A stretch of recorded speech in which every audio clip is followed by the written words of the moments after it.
All right, welcome back to Migmatis Golf. Your boy Migmatis has done it again. That's right. We've made you a poor man's training aid. Now, you would have to have been living under a rock not to have seen the Squareset training aid. It's all over social media, the latest training aid to perfect your takeaway and make sure your wrists are in the right conditions at all times. We'll see about that. But basically, that thing is 99 bucks. It's plazzy. It's plastic. It's 99 bucks. But Migmatis here has managed to make one with regular old hardware store parts for around about 10 bucks. That's right, $10. So I'm going to show you how to turn one of these, a paint roller, into that puppy here. Right, let's get started. So, this is not the exact one I used. A lot of trial and error went on. But if you go to the big orange store, they sell paint rollers like this that are slightly extended. It would probably work with this one. This one's probably long enough. What is that? That's about 5 inches there. From there to there. It's probably long enough, but it just requires a bit more jiggery pokery bending. But basically, I got myself one from the orange store with a red handle, and it's extended. This part here is almost twice this length. So nice long, $4. Just over $4. Incredible. So, da da da, pa-pam! There it is. Now I know what you're thinking. You're thinking that is very MacGyverish, but yeah, that's the whole point, right?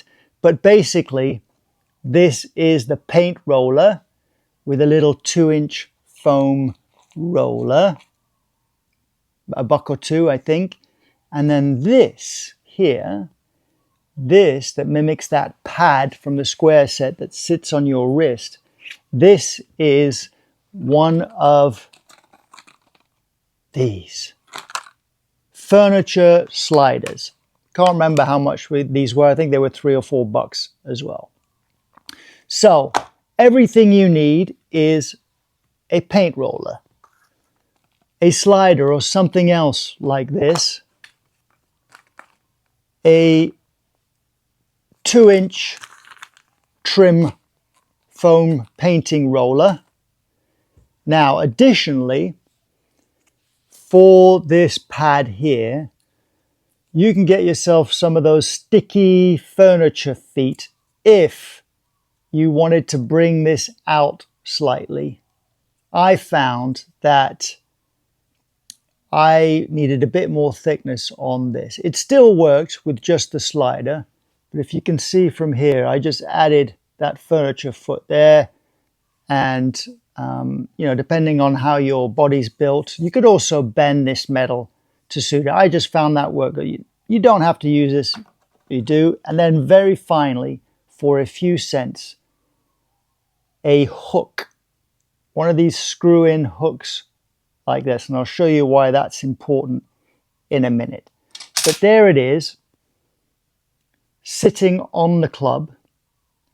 If I take this off, I'll show you how it attaches. It attaches slightly differently than the original one.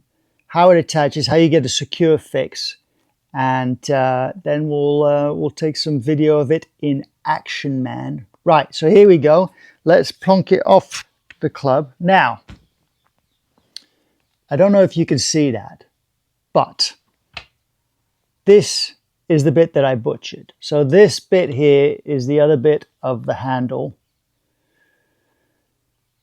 There's another bit down here that I cut off, but just bear with me. So I sliced down the handle with a saw, with a hacksaw. I sliced down it kind of as far over as I could, leaving enough meat on this handle part that it would, if you can see, It's a bit of a concave bit that it fits nicely over the top of a golf grip.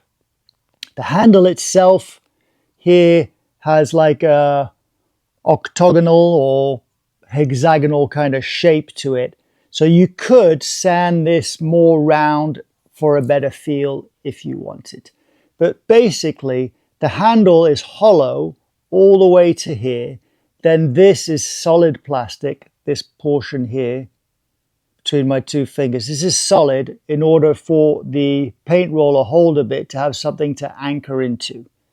So we went all the way down to there and we stopped, cut that bit out. Then of course you're left with this bit here, which if you have a vise, it's very handy. You're going to bend into a kind of U shape like this, and that's a bit of trial and error which I had to do, but I basically found that if I went up about an inch and I tailed off a bit and then came round, left myself about 3.5, 4 inches between the roller and where this cutout stops, that was about perfect. And then just below the roller, I hot glued the mess out of this thing. So a whole bunch of hot glue there seems to hold this furniture slider on pretty securely. And there you go. Now you might be wondering, where does the hook come into place? Now the original Squareset has a little plastic tab here that kind of snaps over the butt end of the grip. We could have done that. We could have cut this out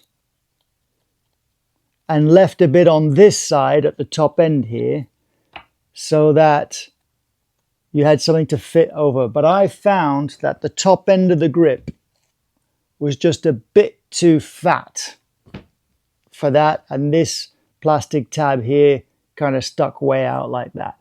So I wanted a different way of creating a bit of stability when this is on the club, which is where this comes in. Now what I did is just below the center, as close to the edge as possible, I drilled a hole. Drilled a hole into the solid plastic bit. Then I straightened this screw hook out on the vise, but left a little bit of curve on it so that when it feeds inside the golf shaft, it actually creates friction on the shaft. It pinches against the side of it and creates a bit of stability. And then I screwed it down into the plastic. So I don't know if you can see that. I'll do some detailed close-up shots after that. But there it is. It's coming out. It has a bit of a hook on it so that when you take the butt end of the golf club, this hook end bit goes down into the butt, and then you force it down in there, and it kind of sits up against the inside of the shaft like that, and it's not going anywhere. And then your hands go over the top of the handle like that, and there we go. The Squareset for like under 10 bucks. And trust me, it does everything the other one does. It gives you exactly the same feedback. So, as with all of my poor man training aids, if you don't want to spend the $99 and you're not sure the training aid is going to be,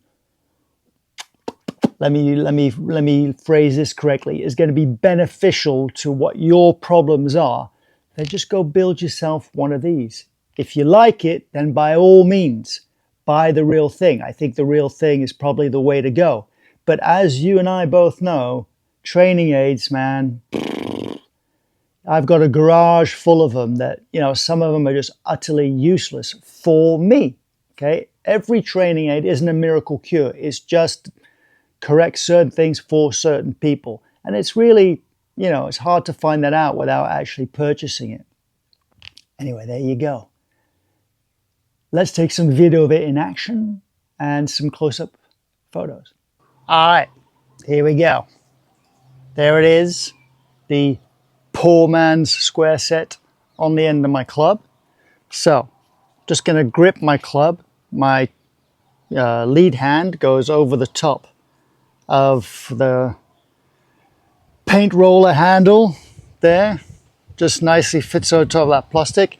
You can shave this plastic down as thin as you want, still having some strength in there. And grip the other hand. So make sure it's on straight. So line up the red handle with the leading edge of the face. Now, as you can see, this roller, as I hinge my wrists, will give me feedback right against the kind of like bone on my forearm there, and the slider or the pad bit sits on the inside of my wrist there. So the goal is obviously to get contact with both and to keep them there on the way down, but don't take my word for it. Go watch the real McCoy's infomercial. They tell you how to use the training aid. That's a much better video, produced much better than this one, but that will tell you everything you need to know how to use it. But there it is in action, side on view. Don't know if you can see that. Address. Man, is this great. Let's take some still shots or close-up video. Right, pay attention, you ding-dongs. We're going in close. So here it is on the club. And we will go into detail about the bending of the metal here. So as you can see, I come off, went up about an inch, went out slightly, come round, and then at the very end here, you're going to have to, let me see if I can do this. The very end here, you're going to have to bend this back 90 degrees and then cut the metal off to the correct length for this 2-inch roller. You could use a longer roller, it just gets bulky. Obviously, it's going to be slightly different for a lefty, right? So you might want to reverse everything for a lefty. Then here we have the furniture pad, the furniture slider with the added kind of cushioned furniture pad that I put on, but you don't have to use that. And there it is, just hot glued, like pretty much like a whole stick of hot glue to the shaft. There it is from that side. So as I said, the roller is kind of lined up just below the butt end of the club, and that there is about 3.5 inches between those two. And then from the roller to the center of the pad, from the center of the roller shaft to the center of the pad, center of the roller shaft to center of the pad was around 2 inches.